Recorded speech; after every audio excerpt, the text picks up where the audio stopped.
Salam sejahtera tuan-tuan, puan-puan, baiklah berita sepenuhnya. Pertubuhan intelektual negara pintar menggesa parti politik dan ahli Dewan Rakyat termasuk 26 wakil UMNO memberi sokongan tidak berbelah bagi kepada Perikatan Nasional PN untuk membentuk kerajaan pasca pilihan raya umum ke-15 PRU 15 ini. Presiden pintar Profesor Dr. Muhammad Roslan Muhammad Noor berkata, pendirian itu perlu ekoran mandat terbesar rakyat Malaysia ingin kerajaan yang stabil, memperjuangkan hak kelompok majoriti Melayu Islam dan masa sama mengangkat hak kaum lain di negara.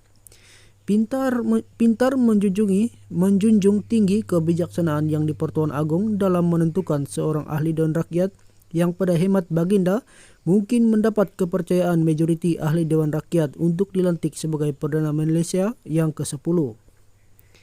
Melihat kepada perkembangan semasa mengenai pelantikan Perdana Menteri ini, ia tidak wajar dilengahkan oleh mana-mana ahli Dewan Rakyat khususnya melalui parti-parti yang telah dipilih di dalam PRU 15 lalu.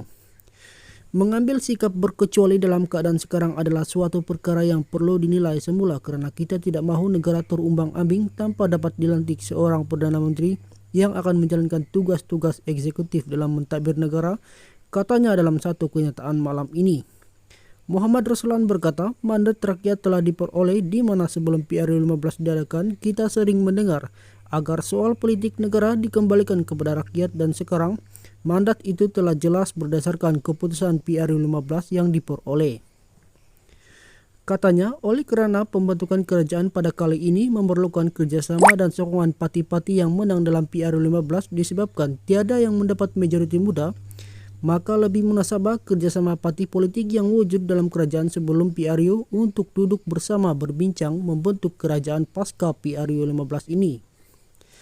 Di atas sebab ini, pintar menggesa parti-parti politik dan ahli-ahli Dewan Rakyat khususnya 26 orang dari UMNO untuk memberikan sokongan tidak berbelah bahagi kepada Tan Sri Muhyiddin Yassin untuk dilantik sebagai Perdana Menteri ke-10. Ini disebabkan mandat terbesar rakyat Malaysia adalah ingin melihat kerajaan yang stabil yang memperjuangkan hak-hak kelompok majoriti Melayu Islam dan dalam masa yang sama turut mengangkat hak-hak kaum lain di dalam negara. Melalui keputusan PRU 15 yang ada, pilihan terbaik buat UMNO dan PN adalah untuk memberi sokongan kepada PN untuk bersama-sama membentuk kerajaan. Sanjungilah kesediaan parti-parti dari Sabah dan Sarawak melalui GPS dan GRS yang sudah memberikan sokongan kepada PN untuk membentuk kerajaan secara bersama, katanya.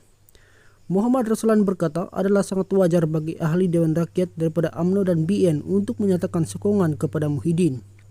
Memilih untuk bersikap berkecuali sebenarnya adalah bukan pilihan buat masa ini. Rakyat dan negara memerlukan kerajaan dibentuk segera untuk melicinkan pentadbiran dan urusan yang perlu dilakukan. Kita tidak mahu melihat pemimpin Melayu terus bertindak sepi, merajuk, tidak mahu bekerjasama dan sebagainya. Cukuplah dengan apa yang berlaku selepas PRU 14 lalu yang menyebabkan rakyat bangkit mempertahankan hak mereka yang cuba dirobek ketika ada pemimpin yang bercekaran, katanya. Katanya, pintar merasakan sekiranya pemimpin ini masih mengambil sikap berkecuali, maka kebimbangan yang dinyatakan oleh bekas Ketua Hakim Negara Tun Abdul Hamid Muhammad akan menjadi kenyataan di mana pemimpin UMNO dilihat tidak lagi mempedulikan kepentingan orang Melayu, sebaliknya hanya memikirkan kepentingan politik sempit sendiri. Sedangkan dengan menjaga kepentingan orang-orang Melayu adalah merupakan kunci kepada kestabilan negara sejak merdeka. Pintar juga menggesa ahli Parlimen UMNO konsisten dengan keputusan Perhimpunan Agung UMNO menolak DAP dan Datuk Seri Anwar Ibrahim mengambil sikap berkecuali. Ia waktu kritikal begini adalah memberi muka kepada kedua-duanya. Selain satu sikap tidak bertanggungjawab kepada negara, katanya. Beliau berkata ahli Dewan Rakyat UMNO perlu memberikan sokongan padu kepada Muhyiddin sebagai Perdana Menteri ke-10 dan turut sama dengan PN untuk membentuk kerajaan yang stabil dan kuat.